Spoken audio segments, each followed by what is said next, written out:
समीप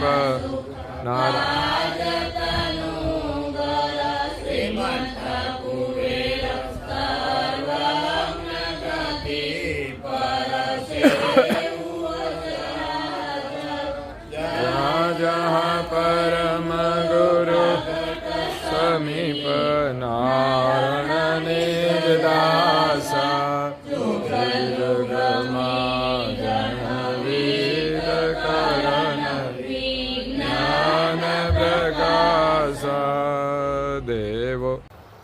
केवल अंशो सत केवल साहेब सत केवल साहेब सत के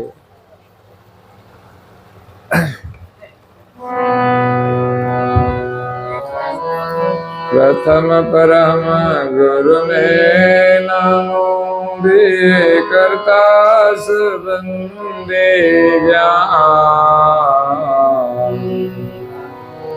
अपन भूपत जान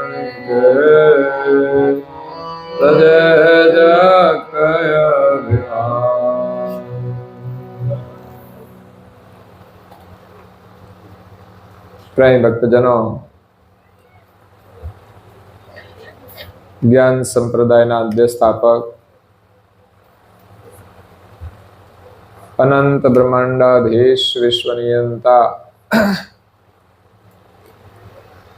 सकर्ता सत केवलना परम विशेष अंश अनंत अंशोना तारणहार परम मोक्षना दाता कैवल धर्म धुरंधर महान समर्थ परम श्रेष्ठ परम विभूतिवान परम दयालु परम कृपा निधे सर्वज्ञ दिव्य परम गुरु श्रीमद करुणासागर महाराजना पट शिष्य द्वितीय आचार्य पूज्यपाद श्री नारायणदासजी महाराज श्री स्वरचित गुरु महिमा ने विषय परम गुरु नो महिमा समझावता कहे छे कि प्रथम परम गुरु ने नमो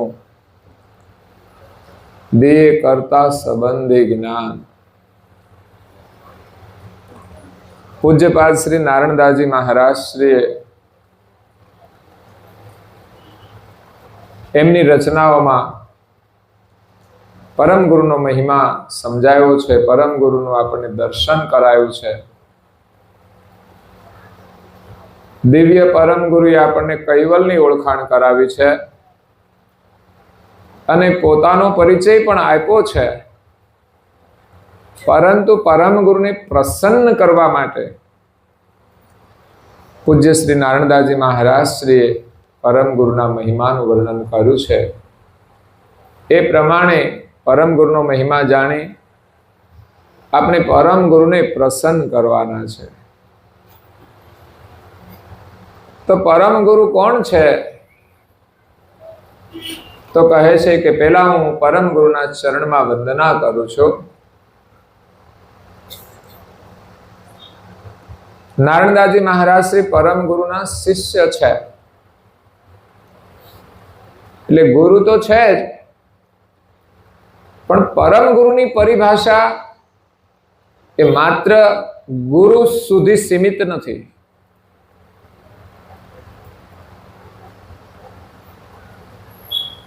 પરમ ગુરુ એટલે ગુરુઓમાં શિરોમણી, પરમ ગુરુ એટલે શ્રેષ્ઠ ગુરુ.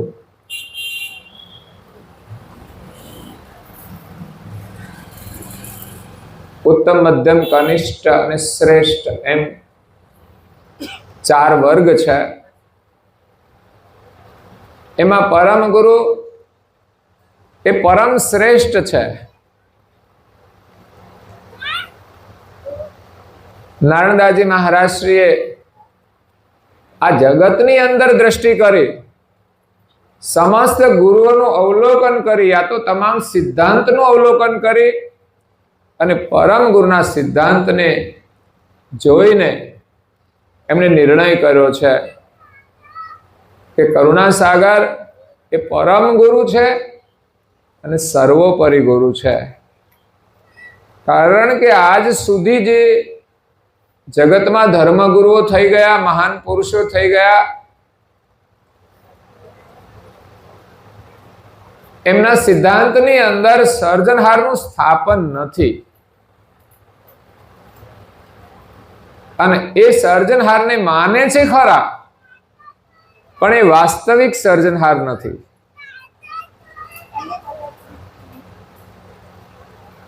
કારણ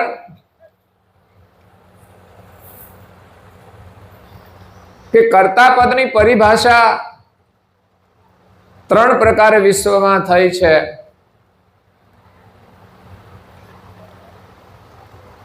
જે કોઈ કર્મ કરે છે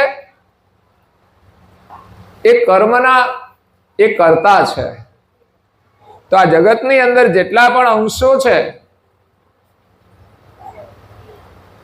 એમાં વિશેષ કરીને જેટલા પણ મનુષ્યો છે, એ મનુષ્ય શરીરમાં રહેલ તમામ અંશ આ શરીરમાં રહીને કર્મ કરે છે, ક્રિયાની સાથે કર્મ કરે છે.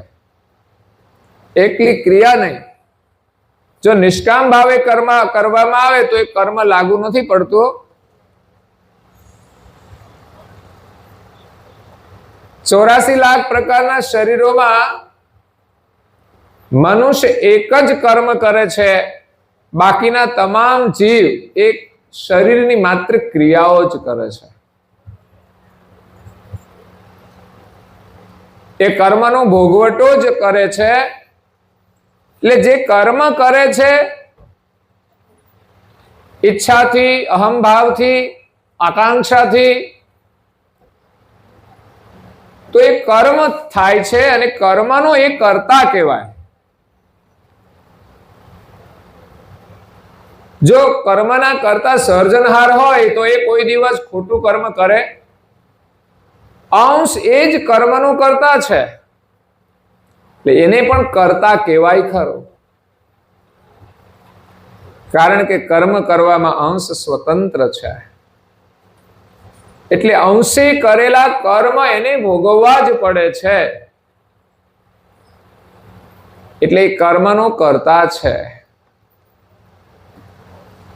બીજું છે અમલે કરતા, અમલી કરતા. આ જગતની અંદર જેનો અમલ જ્યાં સુધી હોય એને એમના જે આશ્રયમાં હોય એ બધા કર્તા માને છે. તો બ્રહ્માંડની અંદર રહેલા જે દેવતાઓ છે એને સર્જનહારે એક એક કરુણા આપી છે અને કરુણાનો અમલ આ વિશ્વમાં ચાલે છે.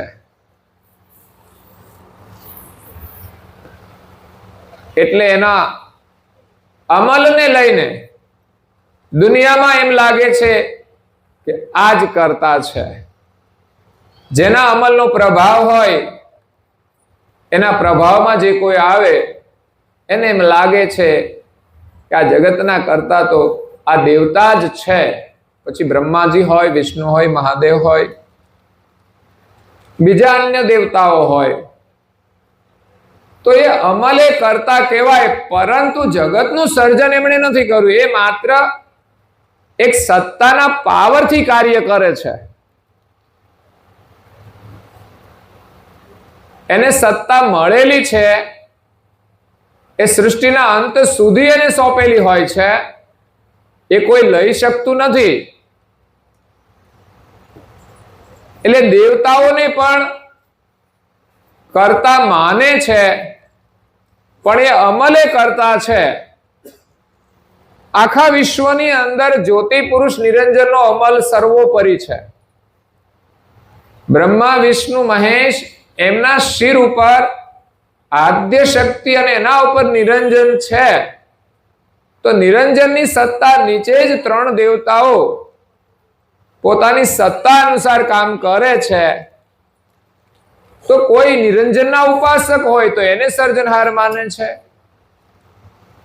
કોઈને સાંસારિક સિદ્ધિઓની આવશ્યકતા હોય તો કોઈ બ્રહ્માની પણ આરાધના કરે છે. કોઈ સાત્વિક ઉપાસકો હોય તો વિષ્ણુની આરાધના કરે છે. કોઈ યોગના ઉપાસક હોય તો શિવની આરાધના કરે છે. અને દરેક એમના ધામ સુધી પહોંચે છે. એને ઈશ્વર માને છે. પણ એમના ઉપર પણ કોઈની સત્તા હોય છે તો પછી સર્જનહાર ના કહી શકાય. જેના ઉપર કોઈની સત્તા નથી, જેની સ્વતંત્ર સત્તા સમસ્ત વિશ્વમાં છે, એ વિશ્વના સર્જનહાર છે. અને જેમણે આ જગતનું સર્જન કર્યું છે એ એક જ સર્જનહાર છે. બે, ત્રણ કે અનેક નથી. જ્યારે દુનિયાની અંદર જે માન્યતાઓ છે એમાં સર્જનહાર ભિન્ન ભિન્ન છે. અહમ બ્રહ્માસ્મિને લઈને દરેક પોતાને ભગવાન માને છે. હું ભગવાન છું, પણ ભૂલી ગયા છે એમ. જ્યારે સ્વરૂપે થઈશું ત્યારે આપણે બ્રહ્મ જ છીએ. પણ એ મોટો ભ્રમ છે. એ તો કોઈ સમર્થ પરમ ગુરુ મળે ને ત્યારે એ ભ્રમ દૂર થશે. એ સિવાય જે બ્રહ્મજ્ઞાની હોય, જે બ્રહ્મને હું માનતા હોય, એ તો એને માને છે એટલે એને ભ્રમને દૂર કરી શકતા નથી. એટલે હું ભગવાન છું એ બહુ મોટી ભ્રમણા છે. પોતાને જ્યારે ઈશ્વર તરીકે સ્થાપિત કરે ત્યારે પછી કોઈ પરમેશ્વરની શોધ કરવાનો કોઈ પ્રશ્ન જ રહેતો નથી. અગર તો પોતાને પરમેશ્વર માને પણ પોતે પોતાને જાણતા નથી, એટલે કદાચ એ પોતાને શોધવા પ્રયાસ કરે તો પોતાને તો ઓળખી શકતા નથી, પણ બ્રહ્મ સિદ્ધાંત અનુસાર કદાચ બ્રહ્મની સાથે એકતા કરે. એ પણ જે બ્રહ્મવેતા પુરુષો થયા છે એમના ઉપદેશ અનુસાર એ જીવન જીવે સમદ્રષ્ટિથી, અને બધું જગત એને એક બ્રહ્મરૂપ દેખાય ત્યારે બ્રહ્મની સાથે એકતા થાય છે. પણ એ બ્રહ્મ બની શકતા નથી. એ બ્રહ્મની અંદર પણ પોતે એ અલગ જ રહેતા હોય છે. એ તો જેને શિવ દશા પ્રાપ્ત થાય એ શિવરૂપ બની જાય, બ્રહ્મ દશા પ્રાપ્ત થાય તો બ્રહ્મરૂપ બની જાય, જીવ દશા હોય તો જીવરૂપ, અને દેહ દશા હોય તો દેહરૂપ અનુભવ કરે છે. પણ દરેકની અંદર ભીતરમાં રહેલું એનું જે ચૈતન સ્વરૂપ છે એ બધી જ દશાઓથી ન્યારું છે. અને એ કેવું છે એને ઓળખાવવા માટે પરમ ગુરુ આવ્યા છે.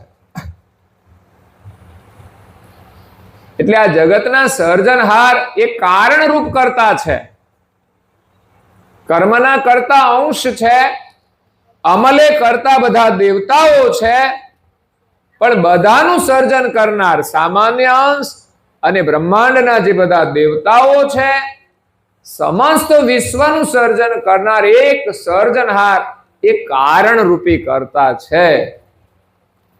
અને એ કર્તાનું જ્ઞાન અને અનુભવ લઈને એમના સાનિધ્યમાંથી એમના પરમ વિશેષ અંશ સર્વજ્ઞ દિવ્ય પરમ ગુરુ આ વિશ્વની અંદર 14 લોક અને 7 દીપની અંદર પ્રગટ થઈ અને સર્જનહારનો લક્ષ્ય આપ્યો છે.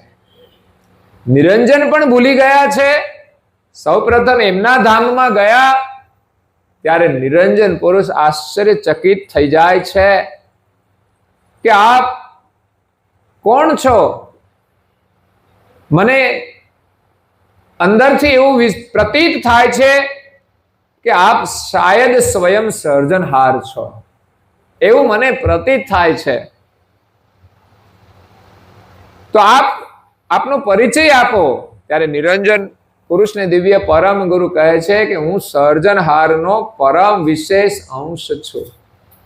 નિરંજન પણ પરમ વિશેષ અંશ છે, પણ એ સૃષ્ટિના પસારાની અંદર જોડાયા એટલે પરમ વિશેષ ગતિનું એનામાં વિસર્જન પણ થયું. અને પરમ ગુરુ કરુણા સાગર એ પણ પરમ વિશેષ અંશ છે. આ બે જ પરમ વિશેષ અંશ છે. એટલે જગત પક્ષે નિરંજન પુરુષ એ શ્રેષ્ઠ પુરુષ છે, આદ્ય પુરુષ છે. અને આ વિશ્વની અંદર ગુરુની જો કક્ષાએ વિચારે તો દિવ્ય પરમ ગુરુ એ પરમ વિશેષ અંશ છે અને સર્વોપરી ગુરુ છે. તો એ આપણને આપણા સ્વરૂપની ઓળખાણ કરાવે છે અને સાથે સાથે કર્તાની પણ પ્રાપ્તિ કરાવે છે. સ્વરૂપની ઓળખાણ એટલે કે આપણે બધા એક સર્જનહારના કૈવલના અંશ છીએ, એની સજાતિના છીએ. તો ત્યાં સ્વરૂપની પણ ઓળખ આવી જાય અને કર્તાનું જ્ઞાન પણ આવી જાય છે. કારણ કે કર્તાના સ્થાપન વિના કે કર્તાના જ્ઞાન વિના અંશની ઓળખ આપી શકાય તેમ જ નથી.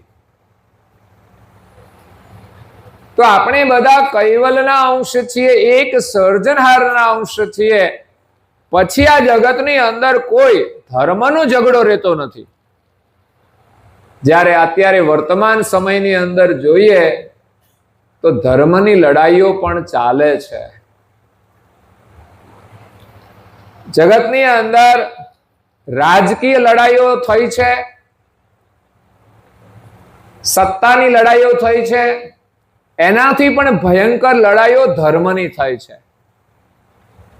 ધર્મના ઝઘડાઓ બહુ ભયંકર થયા છે. એટલે પરમ ગુરુના સિદ્ધાંત અનુસાર જો સમજવામાં આવે તો આપણા સૌના સર્જનહાર એક જ છે. અને એ સિદ્ધાંત અનુસાર બીજો કોઈ મત જ રહેતો નથી કે ભવિષ્યમાં પણ આ મત અનુસાર બીજા કોઈ સર્જનહારનું સ્થાપન થઈ શકે તેમ નથી. એવું નહીં કે ભાઈ આ પરંપરાની અંદર બીજા કોઈ એવા મહાન પુરુષ આવ્યા તો લોકો એને ભગવાન માની લે. સર્જનહાર એક છે, પરમ ગુરુ પણ એક છે. પછી પરંપરામાં અનેક મહાન પુરુષો થાય. પૂજ્ય શ્રી નારાયણદાસજી મહારાજ પણ કોઈ સામાન્ય વિભૂતિ નથી. પરમ ગુરુની સાથે એકમેક હતા, પણ છતાંય એ પરમ ગુરુની સરખામણી કરી શકતા નથી. પરમ ગુરુએ પોતાની સર્વજ્ઞ ગતિ પૂજ્ય શ્રી નારાયણદાસજી મહારાજશ્રીને બક્ષિસ કરી છે. ધન્ય નારાયણદાસ તુજ સમો જુગમે પ્રિય ન કોઈ, જબિત પ્રતીત ગતિ પરમ કી કહન આયે હું મમ તોય. સર્જનહારની જે અવિગત ગતિ છે હું તને આપવા માટે આવ્યો છું. અને કરુણાસાગર મહારાજ શ્રીએ એમને ગતિ આપી છે, એવી ગતિ કે અંશોને પોતાના સ્વરૂપે કરી અને કર્તાની પ્રાપ્તિ કરી શકે. એ ગતિ પરમ ગુરુની છે અને એ પરમ ગુરુએ પોતાની ગતિ પૂજ્ય શ્રી નારણદાસજી મહારાજ શ્રીને આપી, એમનો અધિકાર જોઈને, અને કહ્યું કે તારી પાસે જે કોઈ અંશ આવે એને તું મારા શરણમાં મોકલજે. નહીં તો ગતિ તો પરમ ગુરુએ આપી દીધી છે, તો પછી કૈવલધામ પણ એ આપી શકે, મોક્ષ પણ આપી શકે, છતાં પણ નારણદાસજી મહારાજને કહ્યું કે તારા પાસે કોઈ પણ મોક્ષનો અધિકારી અંશ આવે તો એને તું મારી પાસે મોકલજે. જો નારણદાસજી મહારાજ શ્રી મોક્ષ આપી દે તો પછી પરમ ગુરુના પદનું કોઈ મહત્વ રહેતું નથી. એટલે પરમ ગુરુનું જે પદ છે, એની જે ગતિ છે, મોક્ષ આપવાનો જે અધિકાર છે, એ અખંડ છે, એમની પાસે છે. અને નારણદાસજી મહારાજ શ્રીને અધિકારી જોઈને જે ગતિ આપી, ત્યાં ગતિ મળ્યા પછી એ ખોટું કામ નહીં કરે એટલો એને વિશ્વાસ હતો. અને એવા નારણદાસજી મહારાજ શ્રી પરમ ગુરુના ઉત્તરાધિકારી હતા. અને એ પરમ ગુરુ પૂજ્ય શ્રી નારણદાસજી મહારાજ શ્રીએ એમણે રચનાઓ કરી અને પરમ ગુરુનો મહિમા ગાયો છે, પરમ ગુરુની ઓળખાણ કરાવી છે. દાસ ભાવે એ મહાન પુરુષ હોવા છતાંય ક્યાંય પણ એને પોતાનો મહિમા નથી ગાયો. અને પોતાનો મહિમા એ છે કે દાસ ભાવે પરમ ગુરુના ગુણગાન કરે, એ જ એમનો મોટો મહિમા છે. તો અહીંયા દિવ્ય પરમ ગુરુ કહે છે કે પૂજ્ય શ્રી નારણદાસજી મહારાજ શ્રી કહે છે કે પ્રથમ પરમ ગુરુને નમો, દિયે કરતા સંબંધી જ્ઞાન. હું પરમ ગુરુના ચરણમાં વંદના કરું છું કે જેમણે મને આ જગતને કર્તાનું જ્ઞાન આપ્યું છે, કે જગતના કર્તા એક છે. ધર્મ જગતની અંદર જે સર્જનહારની અનેક ભ્રમણાઓ છે, દરેકને મનમાં એમ હોય છે કે હું જે માનું છું એ જ સાચું છે, એ જ સાચા ભગવાન છે. ઘણી વખત તો લોકો પ્રવચનોમાં પણ વિવાદ થતા હોય છે. અનુભવ કે સિદ્ધાંત વગર જ્યારે પોતાની માન્યતા સ્થાપિત કરે અને બીજાને નીચા ગણે, ત્યારે સમાજની અંદર વિવાદો ઉભા થતા હોય છે. જ્યારે કરુણાસાગર મહારાજ શ્રીએ જે બાબતો લખી છે એ બધી ન્યાય સંગત છે. કદાચ એના ઉપર કોઈ ચર્ચા થાય તો એમાંથી એનું સમાધાન મળી જાય છે. એટલે પૂજ્ય શ્રી નારણદાસજી મહારાજ પરમ ગુરુના ચરણમાં વંદના કરે છે. જે પરમ ગુરુએ આ જગતની અંદર એક જ કર્તા પદનું સ્થાપન કર્યું છે, ન્યાયપૂર્વક, અનુભવ દ્વારા. એવું નહીં કે કંઈ વાંચીને કોઈને સમજાયું હોય. જ્યારે દુનિયામાં મોટા ભાગે બીજાનું જે કહેલું હોય એ પ્રમાણે લોકો માનતા હોય છે, પણ એનો અનુભવ સર્વોપરી છે કે કેમ એ પણ સમજવું પડે, એનો પણ નિર્ણય કરવો પડે. તો વિશ્વના સર્જનહાર એક છે, એના માટે એમને સરળ પરિભાષા સમજાવી કે આદ્ય સક્રત સ્વરાજ કરુણેશ કૈવલ કર્તા કી જય. આ કર્તાની જય બોલાવીએ છીએ. એમાં 5 વિશેષતાઓ છે. એક તો આદ્ય છે. રાત્રે વાત કરી કે જગતનું જેણે સર્જન કર્યું છે તો જગતના પેલા એ એકલા જ હતા, એ સિવાય કંઈ જ ન હતું. પરમ ગુરુ લખે છે કે કર્તા એક હતા, જગતની રચના કરતા પહેલા. અને બીજું હતું શૂન્ય. પણ શૂન્ય તો કશું છે જ નહીં, એનાથી તો કશું બનતું. ઘણા લોકો માને છે શૂન્યમાંથી સર્જન થયું છે, શૂન્યવાદીઓ. બ્રહ્મ જ્ઞાનીઓ એમ માને છે બ્રહ્મમાંથી સૃષ્ટિ આપોઆપ પેદા થાય છે. પણ આ બધા સિદ્ધાંત અધૂરા છે. ઉત્પત્તિના ક્રમ અનુસાર કોઈ પૂર્ણ છેડો બતાવતા નથી કે કઈ રીતે આ શૂન્યમાંથી સર્જન થયું છે, કે કઈ રીતે બ્રહ્મમાંથી સર્જન થયું છે. હા, બ્રહ્મથી પોષણ મળે છે, પણ પોષણ આપનાર કોણ છે એનો છેડો નથી લાવી શક્યા. એટલે અદભુત રીતે લોકો માને છે કે આ બ્રહ્મમાંથી જગત આપોઆપ પેદા થયું છે. જેમ કે સમુદ્રની અંદર લહેર આવે છે, મોજા આવે છે, આપોઆપ આવે છે એવું માને છે સમજાવવા વાળા લોકો, કે સમુદ્રની અંદર આપોઆપ જેમ લહેર આવે ને અને પાછી એમાં સમાઈ જાય, એવી જ રીતે આ બ્રહ્મરૂપી જગત, બ્રહ્મની અંદરથી આ લહેરરૂપી જગત ઉત્પન્ન થાય છે અને પાછું એમાં ને એમાં સમાઈ જાય છે. પણ કરુણાસાગર મહારાજ એનો સિદ્ધાંત બતાવે છે કે સમુદ્રમાંથી લહેર જે ઉત્પન્ન થઈ એ આપોઆપ ઉત્પન્ન થઈ નથી, પણ એ લહેરને ઉત્પન્ન થવાનું કારણ એ પવન છે. જો પવન ના હોય તો આપણા ઘરમાં તબાસરું ભર્યું હોય ને એ સ્થિર પાણી રહેતું હોય છે, પણ જો પવનની લહેર આવે તો એની અંદર પણ લહેરીઓ પડતી હોય છે. એટલે કારણ વગર કોઈ કાર્ય થતું જ નથી. એમાં જગતની ઉત્પત્તિ આપોઆપ થઈ નથી, એનું પણ કોઈ કારણ છે. બ્રહ્મની અંદર જગત ઉત્પન્ન થયું છે એટલે એમ લાગે કે આ બ્રહ્મમાંથી થયું છે, પણ બ્રહ્મની અંદર ઉત્પન્ન કરનાર એનો કોઈ કર્તા છે, પણ એને કોઈ જાણતું નથી. એટલે પછી કહી દે કે આ બ્રહ્મની અંદરથી જગત આપોઆપ ઉત્પન્ન થાય છે. એટલે નથી પોતાને જાણતા,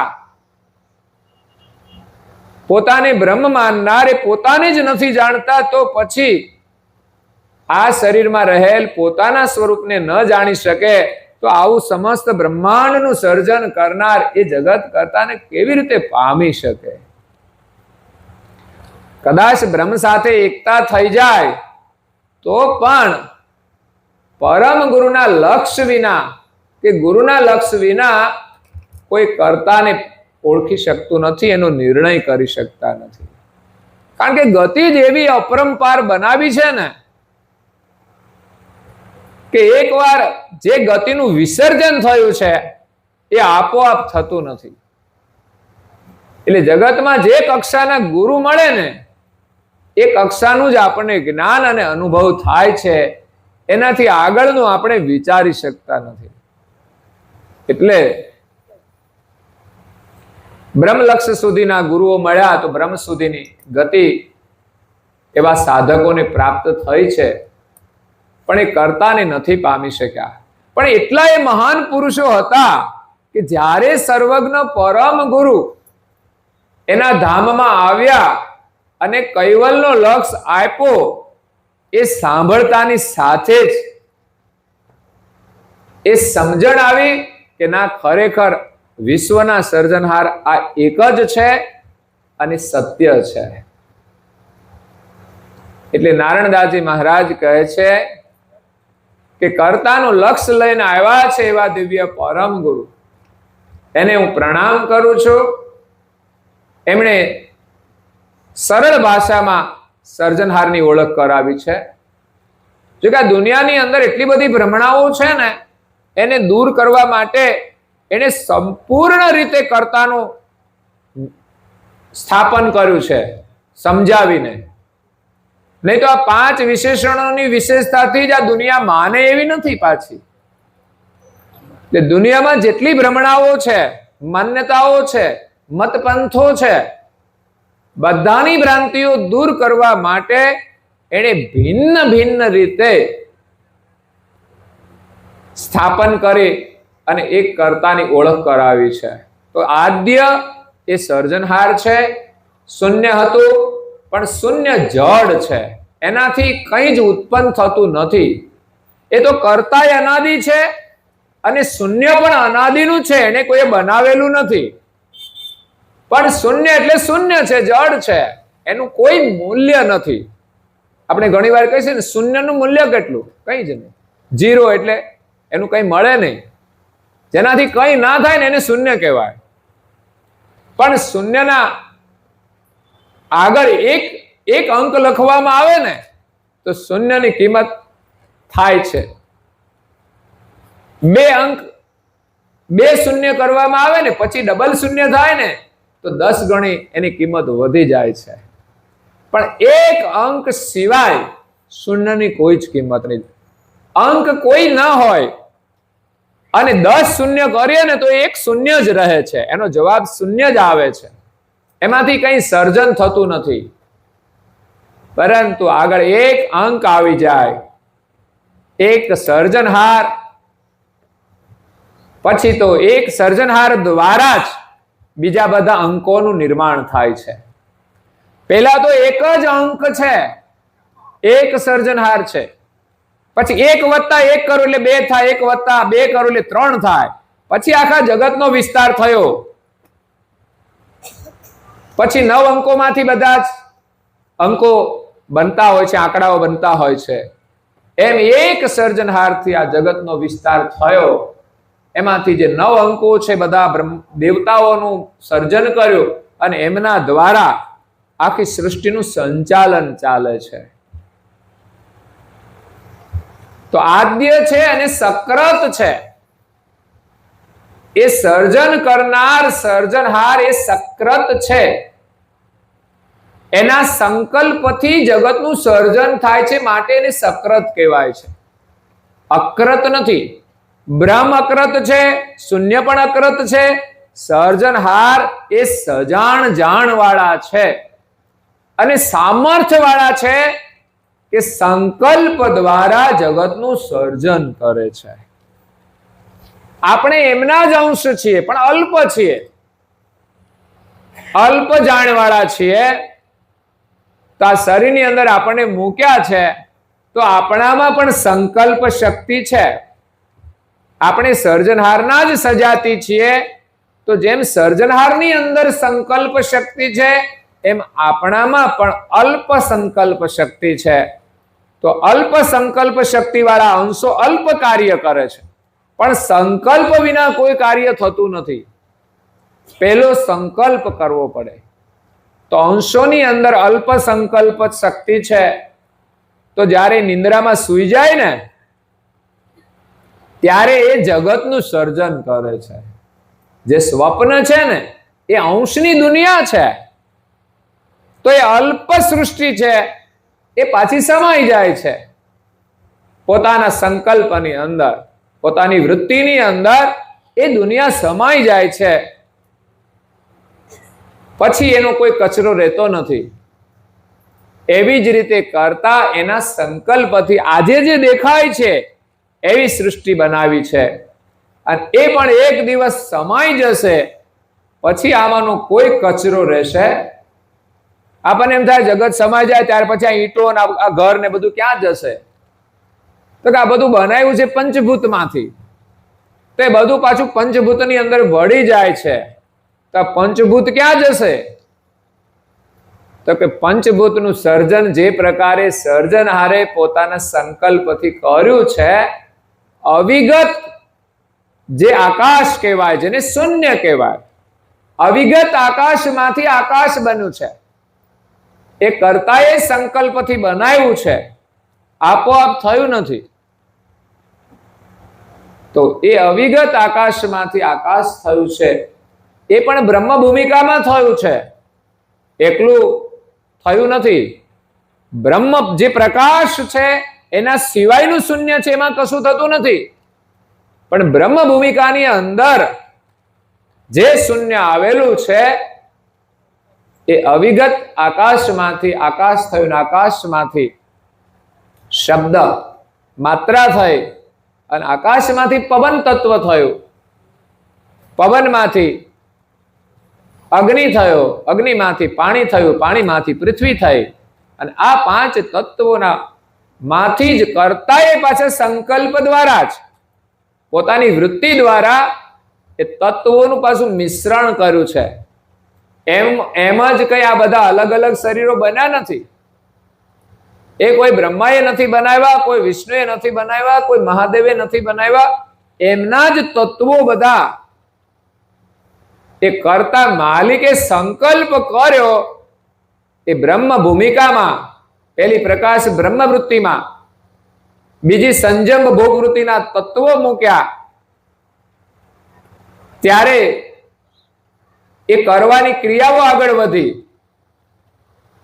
જે આગળના તત્વોમાં જે મિશ્રણ કરવાનું છે, એમાં સંજમ ભોગવૃત્તિના જે 3 સક્ષ સત્વ છે એ બધાની અંદર કામ કરતા હોય છે.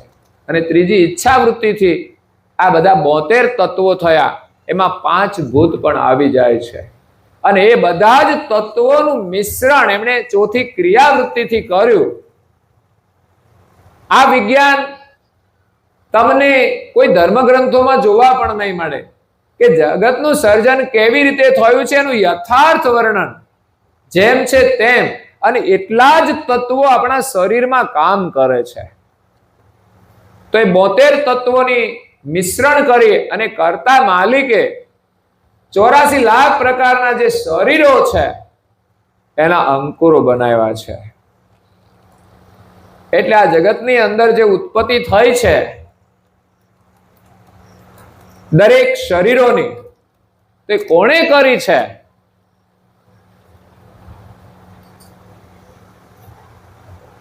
તો લોકો તો એમ માને છે કે ભાઈ આ એક આંબો છે, એ કેવી રીતે ઉત્પન્ન થયો? તો કોઈ એનો ગોટલો વાયો અને એમાંથી આંબો થયો. તો પણ ગોટલો ક્યાંથી આવ્યો? તો કે એ પહેલા કોઈ આંબો હતો, એમાં જે કેરી લાગેલી એમાંથી ગોટલો થયો. તો આમાંથી કઈ છેડો આવે એવું ખરું? ગોટલામાંથી આંબો ને આંબામાંથી ગોટલો, તો પછી આનો છેડો કેવી રીતે, સર્જન કેમ થયું? ગોટલો કોણે બનાવ્યો? ગોટલો તો આંબામાંથી જ થયો છે. તો આંબો કોણે બનાવ્યો? તો આંબો તો ગોટલામાંથી થયો છે. એમાં કઈ છેડો આવે એવું નથી. પરંતુ ગોટલાની અંદર જે અંકુર છે એ અંકુર સર્જનહારે બનાવ્યું છે. એમાં 84 લાખ પ્રકારના શરીરોના અંકુર બનાવ્યા છે. અને બ્રહ્માંડની અંદર જે દેવી શરીરો છે એના અંકુરો પણ એક કરતા માલિકે જ બનાવ્યા છે. અને એ જ અંકુરના શરીરની અંદર દેવતાઓએ નિવાસ કર્યો છે. અને દેવતાઓ બ્રહ્માંડનું કાર્ય કરી રહ્યા છે. એ દેવો પાસે પણ એ સામર્થ્ય વાળું શરીર છે, એવા અંકુર વાળું. આપણા જેવું સામાન્ય શરીર દેવો પાસે નથી. પછી તો આ જગતની અંદર મનુષ્ય શરીર ધારણ કરીને આવે એનું કાર્ય કરવા માટે, કરતા માલિકે સોંપેલું કાર્ય કરવા માટે માનવ શરીર ધારણ કરે છે. પણ એની પાસે જે સામર્થ્ય છે એ તો બ્રહ્માંડની અંદર આપેલું જે શરીર છે. પછી કારણ શરીર હોય, મહાકારણ શરીર હોય, અને નિરંજન પાસે પરમ કારણ શરીર છે. તો એ શરીરના સામર્થ્યથી આ જગતની અંદર એ વિચરણ કરે છે. અને એ પણ કર્તાના હુકમ અનુસાર. એમણે જ્યાં પણ કર્તાના નિયમનું ઉલ્લંઘન કર્યું છે એ કર્મનો દોષ દેવોને પણ લાગેલો છે. નહીં તો કઈ ભગવાનને કોઈ કર્મ લાગે નહીં, પણ દેવતાઓ છે એનું કાર્ય કરવામાં ક્યાંક જરૂર પડે તો કંઈક થોડું ઘણું ખોટું બોલી લે. કારણ કે સારું કામ કરવું હોય ને તો ક્યારેક જરૂર પડે ને તો ખોટું પણ કરવું પડે. એમ દેવતાઓએ ક્યાંક થોડી ઘણી જાણી જોઈને એને ભૂલો કરેલી છે. પછી ભલે અવતાર લેવો પડે તો લેવો પડે. એટલે એના માથે પણ કર્મ લાગેલા છે. જ્યારે સર્જનહાર છે એ જગતથી ન્યારા છે, એને કોઈનું કર્મ બંધન નથી. અને દુનિયામાં જેટલા પણ અંશો સામાન્ય અને વિશેષ એ જે કોઈ કર્મ કરે છે એના કર્મના ફળના એ સાક્ષી હોય છે. કારણ કે જગત કરતા આ જગતની અંદર જે કોઈ કર્મ કરે છે એ બધાના કર્મને જાણે છે. એવી એમની અવિગત ગતિ છે. પોતાના જે બાહ્ય ચક્ષુ છે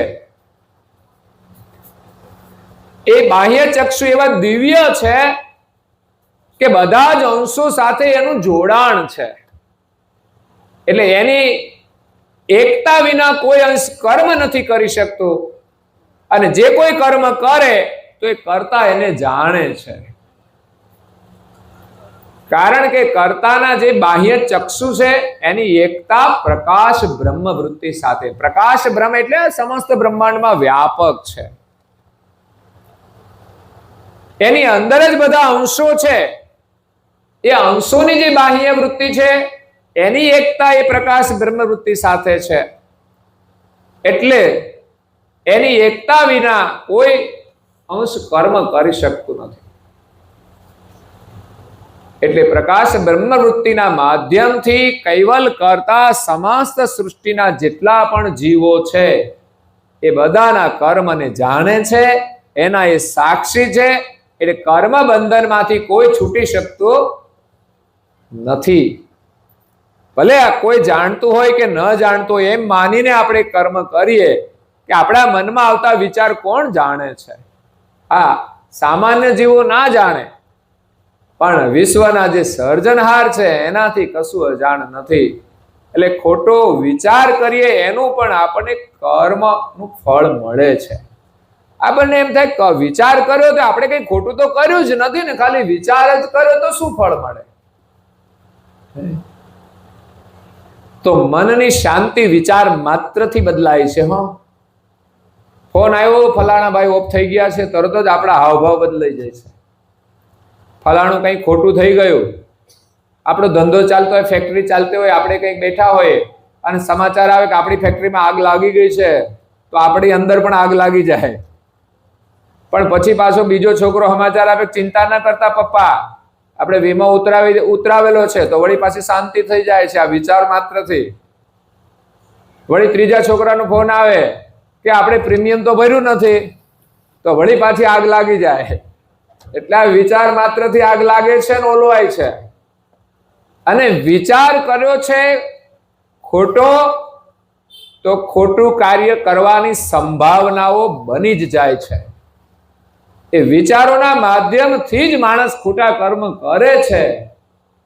એટલે ખોટા વિચારોથી પણ આપણે સાવધાન રહેવાનું છે અને હંમેશા સતત સારા વિચારો કરીએ તો સારી પ્રવૃત્તિમાં આપણે જોડાયેલા રહીએ, સારા વાતાવરણમાં રહીએ, તો જ આપણે સલામત રહી શકીશું.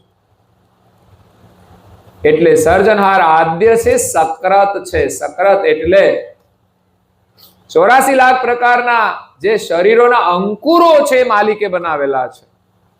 અને એ શરીરો તો બનાવ્યા, પણ એ શરીરોને ચલાવનાર જે ચૈતન્ય અંશ છે એ પણ કર્તાનો બનાવેલો છે. એટલે ક્રિયાવૃત્તિથી કર્તાએ તત્વોનું મિશ્રણ કરીને અંકુરો બનાવ્યા, પછી સજીવન વૃત્તિનું એને પોષણ આપ્યું.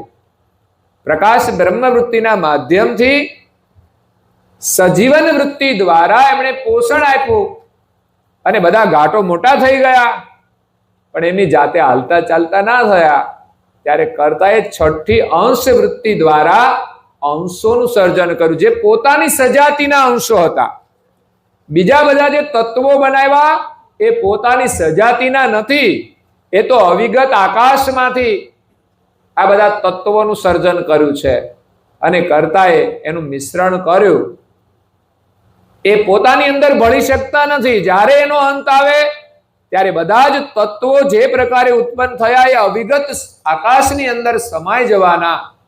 પણ આ શરીરને ચલાવનારા જે અંશો છે એ બ્રહ્મમાં ભળતા નથી કે શૂન્યમાંય ભળતા નથી. એ માત્ર ને માત્ર એક સર્જનહારની અંદર જ ભળે છે. એટલે સર્જનહાર એ મહાદ સજાણ જાણ સ્વરૂપ છે અને અંશો છે એ અલ્પ જાણ રૂપ છે. આવું જાણપણું એ કોઈ બ્રહ્મની અંદર પણ નથી કે તત્વોના કોઈ શરીરમાં નથી.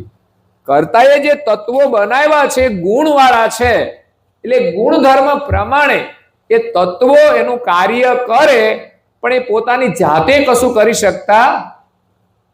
એમાં અંશ આવે, એનાથી આ શરીર ચેતન થાય, પછી એ તત્વ એના ગુણ પ્રમાણે કાર્ય કરે. રજોગુણ રજોગુણનું કામ કરે, સત્વગુણ સત્વગુણનું કામ કરે.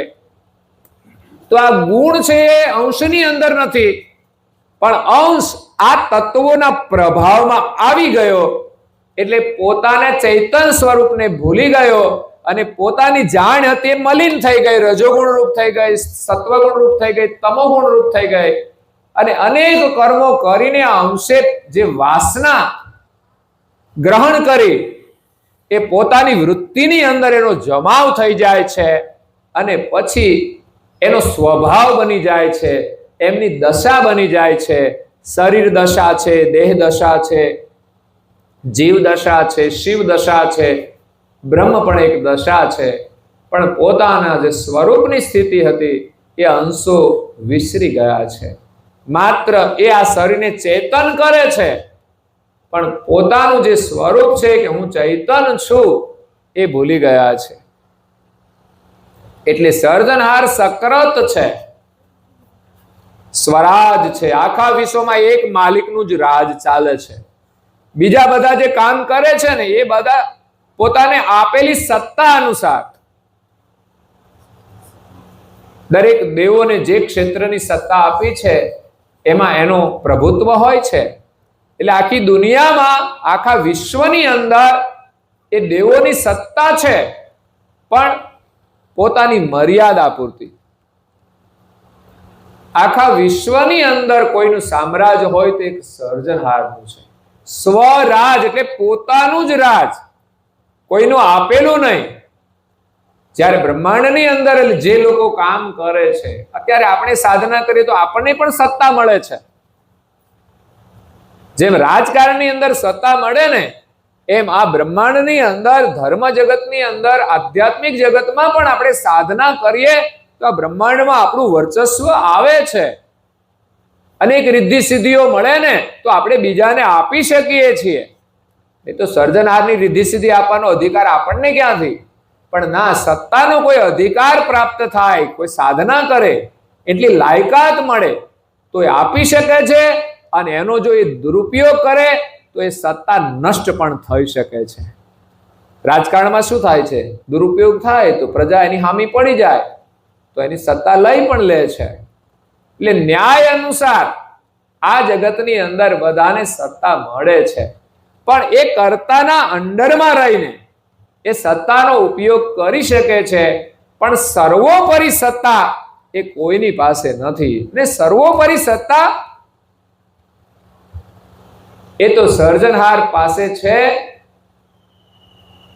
એ સત્તા, એના વગર કોઈ કામ નથી કરી શકતું.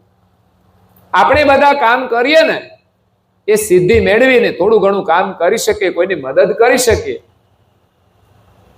પણ કોઈ માણસ મરી જાય ને તો એને જીવન ના આપી શકીએ. તો એ સર્વોપરી સત્તા સર્જનહાર પાસે છે કે જીવ માત્રને, દેવોને પણ જીવન આપનાર એક સર્જનહાર છે.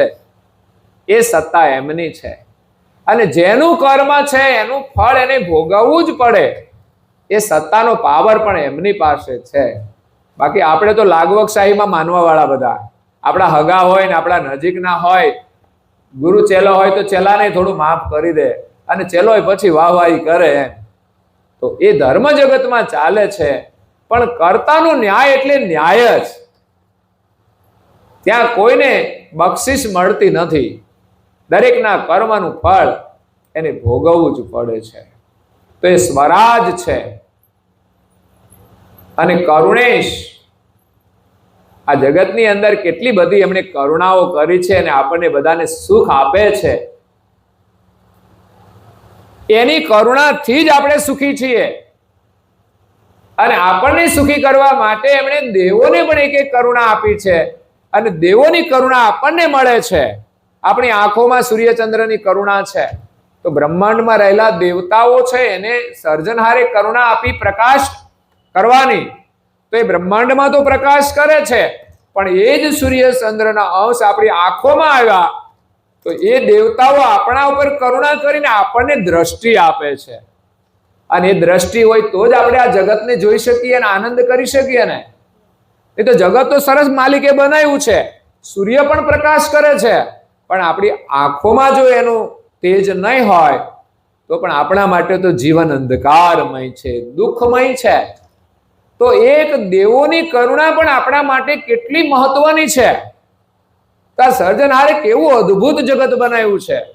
કદાચ માનો કે આપણી આંખોમાં સૂર્યચંદ્રની કરુણા હોય, પણ બહાર જગતની અંદર જો અંધકાર હોય તો પણ આપણે કશું જોઈ શકતા નથી. એટલે આપણી પણ દ્રષ્ટિ જોઈશે અને બહારની પણ દ્રષ્ટિ જોઈશે. એમ સર્જનહારને પામવા માટે ગુરુની કરુણારૂપી દ્રષ્ટિ પણ જોઈશે અને આપણી સાધનાની દ્રષ્ટિ પણ જોઈશે. એકલા ગુરુ પણ પોતાના પ્રકાશ વડે કોઈ જીવનું કલ્યાણ કરી શકતા નથી. કારણ કે એ જીવને પણ આંખો તો ખોલવી પડશે ને. એ આંખો બંધ રાખશે તો ગુરુ એમ કહે છે તારી સામે સર્જનહાર છે, પણ એને દેખાશે છે જ, વાસ્તવમાં છે. આજે જો આપણી આંખો ખુલી જાય ને તો આપણી સામે જ આપણને દર્શન થાય. એમની સાથે આપણી એકતા રહેલી છે. એટલે ગુરુની કૃપા જરૂરી છે અને આપણી સાધના પણ જરૂરી છે. એટલે બધા જ દેવોને સર્જનહારે એક એક કરુણા આપી છે અને બધા જ દેવતાઓ આપણા શરીરની અંદર તત્વ રૂપે એ કરુણા કરી રહ્યા છે. લોકો એમ કે અમે દેવોને માનતા નથી. અરે દેવોને નહીં માનો તો તમારે ચાલવાનું જ નથી. આ શરીરની અંદર તો એની ગુલામી તમે કરો છો ને પાછા એમ કહો અમે તો કોઈને માનતા નથી.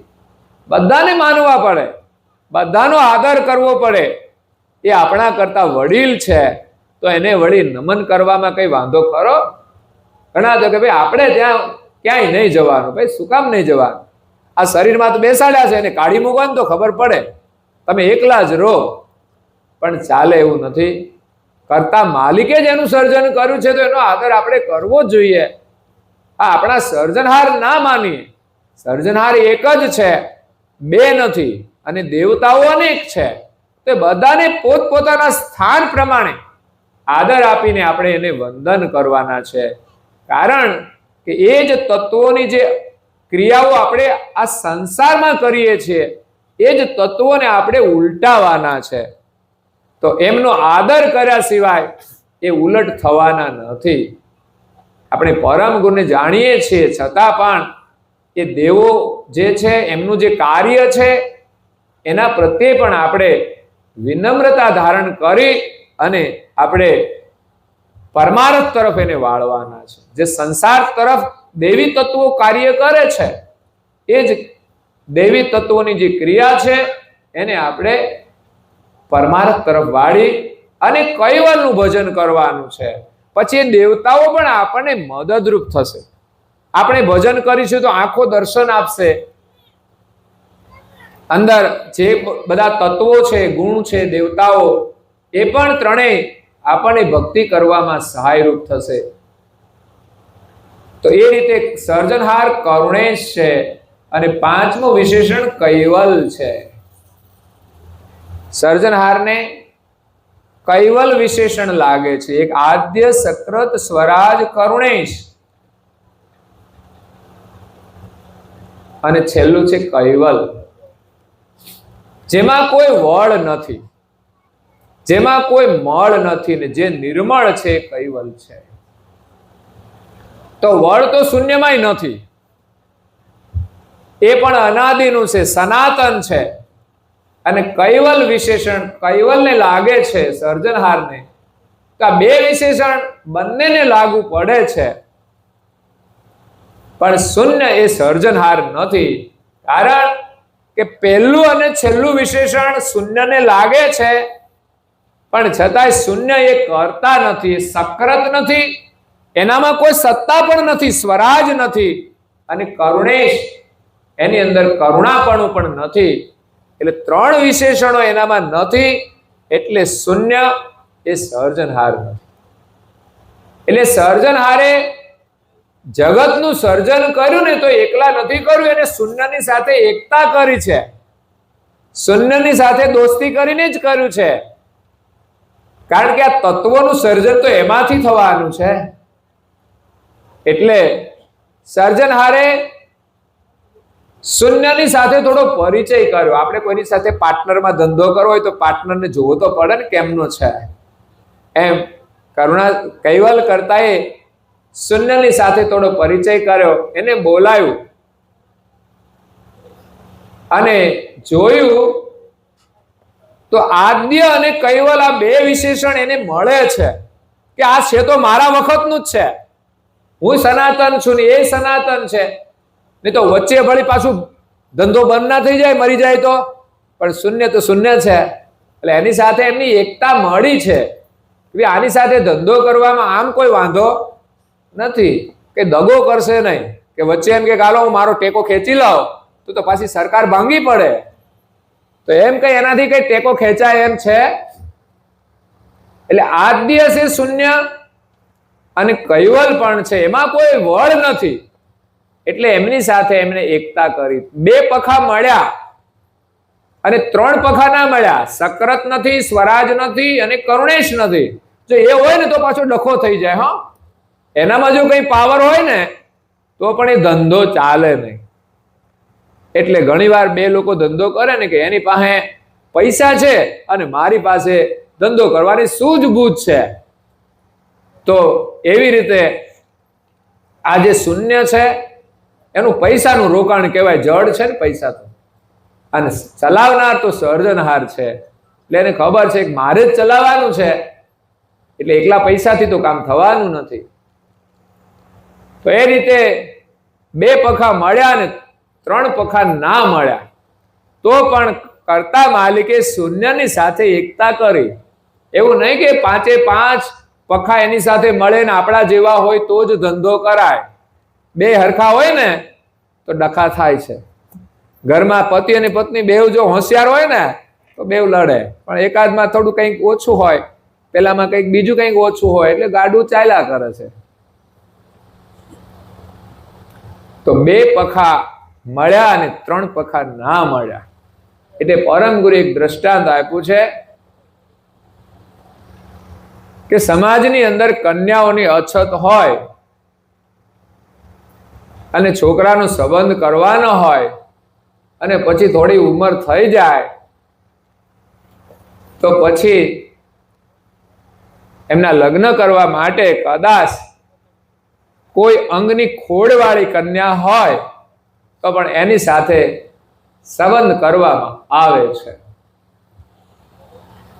અને એની સાથે લગ્ન થયા પછી એમને જે સંતાનો થાય ને એ ખોડવાળા થતા નથી.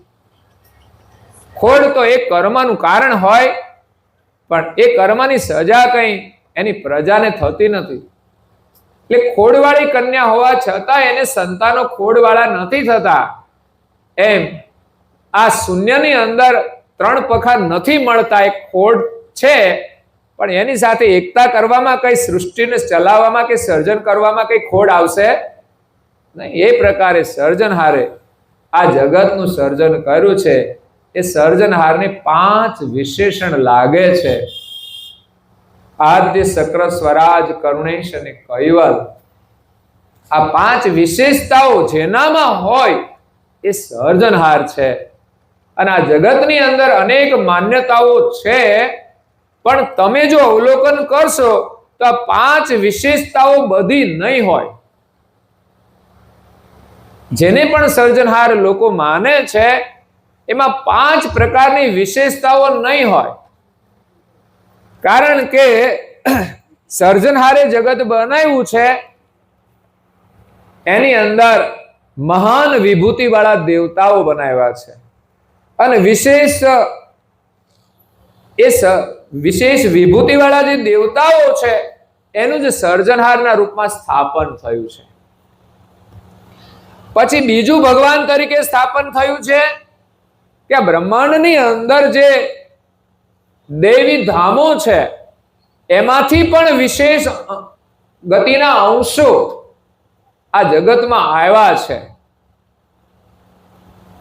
અને એમણે પણ ધર્મની પરંપરાઓ સ્થાપિત કરી છે.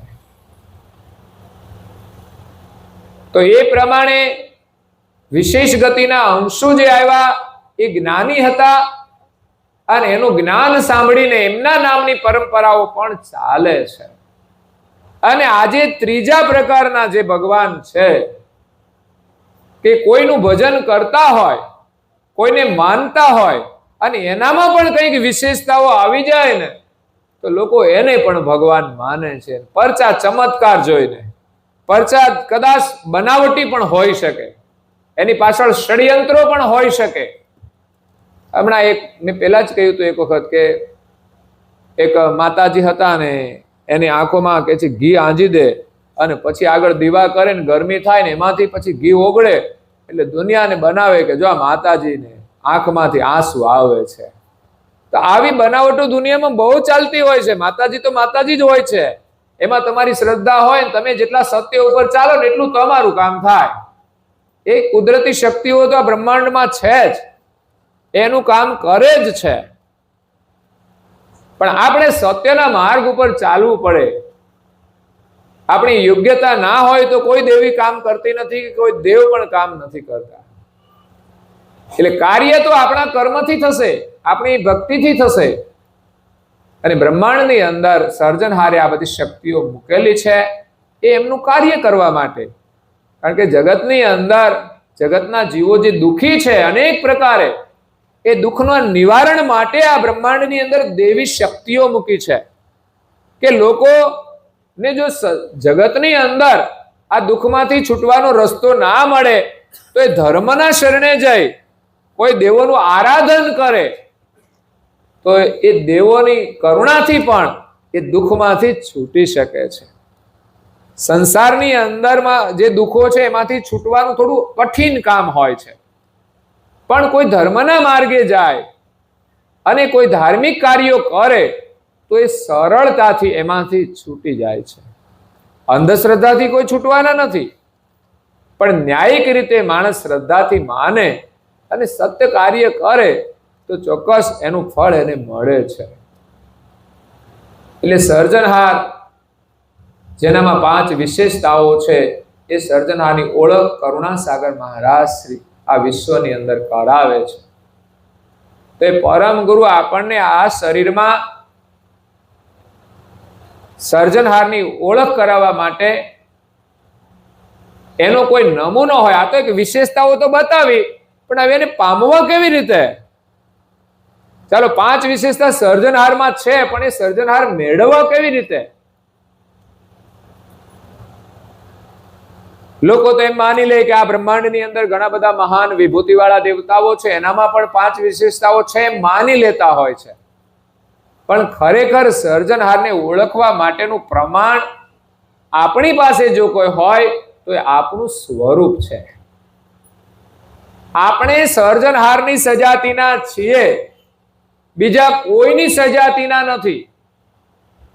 બ્રહ્માંડના દેવતાઓ પણ કર્તાની સજાતિના છે અને આપણે પણ એની સજાતિના છીએ. એટલે આપણે એને દેવતાઓ સજાતિ કહેવાય, પણ આપણે એના અંશ ન કહેવાય. કોઈ દેવના અંશ આપણે નથી. આપણે અને દેવતાઓ એ બધા જ એક માલિકની સજાતિના છીએ. એટલે કર્તા એક જ છે, એ મહાદ સજાણ જાણ સ્વરૂપ છે. એમનું હંગ સર્વજ્ઞ છે અને અંશો છે એ અલ્પજ્ઞ જાણ રૂપ છે.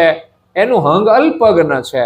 દેવતાઓનું હંગ પણ અલ્પજ્ઞ છે, પણ એ વિશેષ ગતિના હોવાથી આપણા કરતા એમનું હંગ વિશેષ ગતિવાળું છે. એટલે વિશેષ કાર્ય દેવો કરી શકે, આપણે ના કરી શકીએ. અલ્પજ્ઞ હંગ નિરંજનનું પણ છે, તો એ વિશેષ ગતિનું કાર્ય કરી શકે. આપણે એની સાથે સરખામણી ન કરી શકીએ, પણ હંગ તો બંનેનું અલ્પજ્ઞ જ છે. મતલબ આપણે નવું કશું કરી શકતા નથી અને દેવતાઓ પણ કઈ નવું કરી શકતા.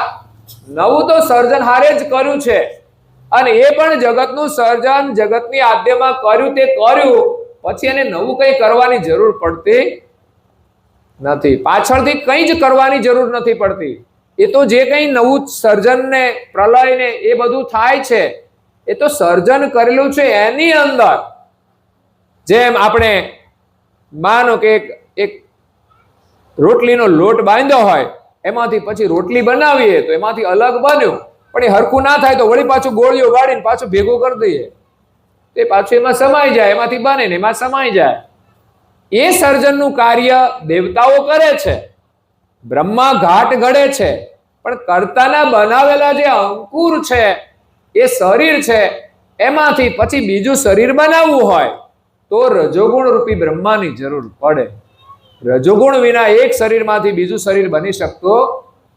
મનુષ્યમાં રજોગુણ આવે છે, પ્રાણીમાં પણ એના ઋતુકાળે રજોગુણ આવે છે, અને વનસ્પતિની અંદર પણ જ્યારે ફૂલ લાગે છે એની એક ઋતુકાળ હોય છે.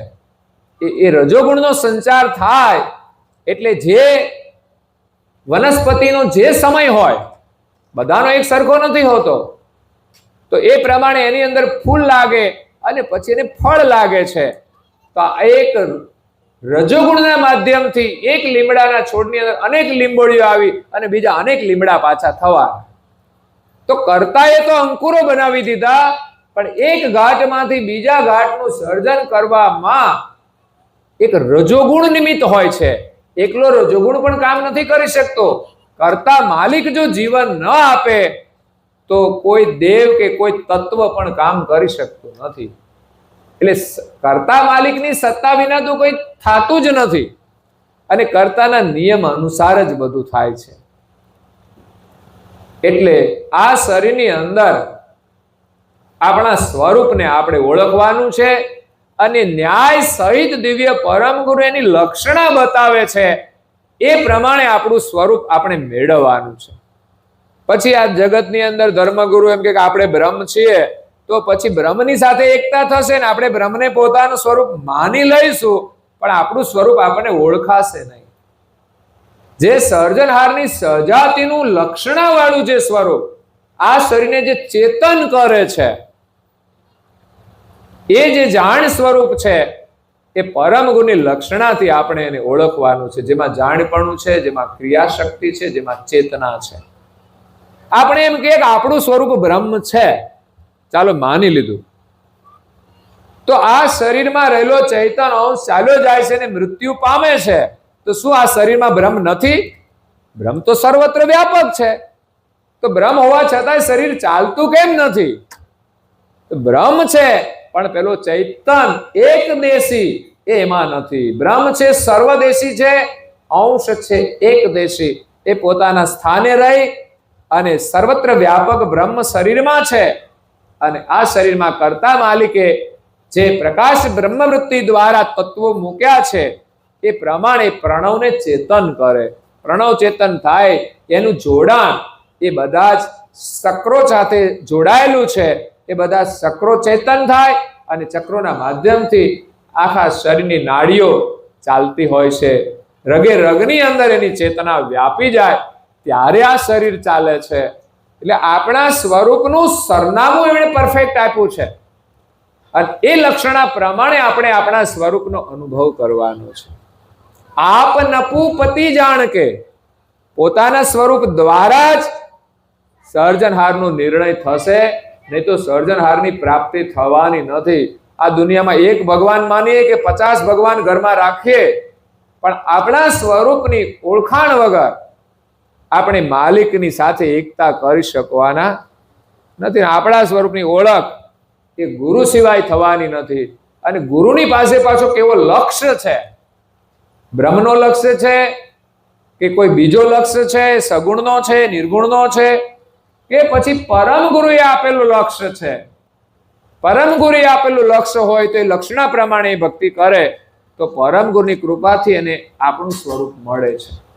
એ પણ કોઈ વર્તમાન ગુરુ તો નહીં આપી શકે, પણ વર્તમાન ગુરુની પણ જરૂર છે. એના વગર પરમ ગુરુનો મહિમા આપણને સમજાશે નહીં, અને આપણે એની ભક્તિ નહીં કરી શકીએ. કારણ કે પરમ ગુરુ અત્યારે તો પ્રગટ સ્વરૂપે તો વિદ્યમાન નથી, તો કોના માધ્યમથી આપણને લક્ષ્ય મળશે? તો એ છે ગુરુ પરંપરા. અને આધીન થવાનું માધ્યમ જો વર્તમાનમાં હોય તો એ પણ ગુરુનું સ્થાન છે. અને આધીનતા વગર આપણે ભક્તિ કરી શકતા નથી. નહીં તો જે કંઈ સાધના કરીએ ને દરેકમાં અભિમાન આવે છે અને આપણે ભટકી જઈએ છીએ. એટલે આ ગુરુ પરંપરા મહત્વની છે. તો સ્વરૂપને ઓળખવા માટે આપણે ગુરુ મહારાજે મંત્ર આપ્યો છે, એમાં શ્રદ્ધા રાખીને જો જપ કરીશું તો આપણને આપણા સ્વરૂપની અનુભૂતિ થશે. એટલે ધ્યાનમાં બેસી અને મંત્રનો જપ અવશ્ય કરવો જોઈએ. જેવો આવડે તેવો. ધ્યાનની વિધિ પણ થોડી સમજીને કરવી જોઈએ. એ પ્રમાણે જો આપણે ધ્યાન કરીશું અને પછી વિશ્વાસ રાખીશું તો એમની કરુણા થાય છે એમ આપણને સમજાય છે. એવું નહીં કે આપણને સમજાશે પછી કરીશું. ઘણી વસ્તુ આપણે શ્રદ્ધા રાખીને કરવી પડતી હોય છે, અને શ્રદ્ધાથી જ્યારે કરીએ છીએ ત્યારે એમની કરુણા થાય છે, ત્યારે આપણને સમજાય છે, એનો અનુભવ થાય છે. એટલે આપણા સ્વરૂપની ઓળખ કરવા માટે ધ્યાન એક અરીસો છે. અરીસાની અંદર જેમ આપણું મુખારવિંદ દેખાય એમ ધ્યાનરૂપી અરીસામાં મંત્ર જપ કરવાથી ધીમે ધીમે આપણું સ્વરૂપ આપણને દેખાશે. છોટમદાસ કહે છે, હે તારા તનમાં તપાસ, ક્યાં છે અંતરયામી સર્જનહારો. એ થાય શ્વાસ ઉશ્વાસ, અવિનાશી છે અળગો આ કળ ભરનારો. બહુ સુંદર ભજન છે, કથાના વિષયને અનુરૂપ. આખું ભજન એક કથામાં ચાલી જાય, નીકળી જાય, કથા થઈ જાય. તારા તનમાં તપાસ, ક્યાં છે અંતર્યામી સર્જનહાર. વિશ્વના સર્જનહાર ક્યાં છે એની ઓળખ તું તારા શરીરની અંદર તપાસ કરીને દૂરબીન દ્વારા જો. આમાં દૂરબીન મૂકેલા છે અંદર, બાકી આ આંખોથી કઈ ભગવાન દેખાય એવા છે? અને આ આંખોથી જે ભગવાન દેખાય ને એ પાછા કાયમ રહે એવા નથી, એનું અસ્તિત્વ રહેવાનું નથી, એવા છે જ નહીં. તો આપણા ઘટની અંદર આપણે તપાસ કરવાની છે, ધ્યાન દ્વારા, જ્ઞાન દ્વારા, ભક્તિ દ્વારા. થાય શ્વાસ ઉશ્વાસ. આ જે શ્વાસ ને ઉશ્વાસ જે થાય છે ને એ ક્યાંથી થાય છે? એ કોણ કરે છે? આપોઆપ નથી થતું. લોકો માનતા છે કે ભાઈ આ શ્વાસ છે ને એ જ પરમેશ્વર છે, એ જે ચાલે છે ને એ બંધ થઈ જાય. પણ બંધ કેવી રીતે થઈ જાય છે? એને ચલાવનાર કોણ છે? થાય શ્વાસ ઉશ્વાસ, અવિનાશી અળગો છે કળ ભરનારો.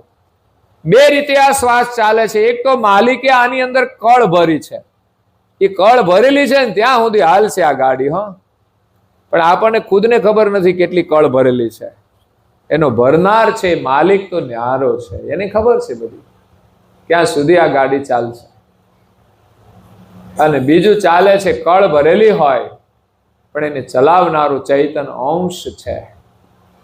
એ આ શરીરમાં ના હોય તો આ શરીર ચાલતું.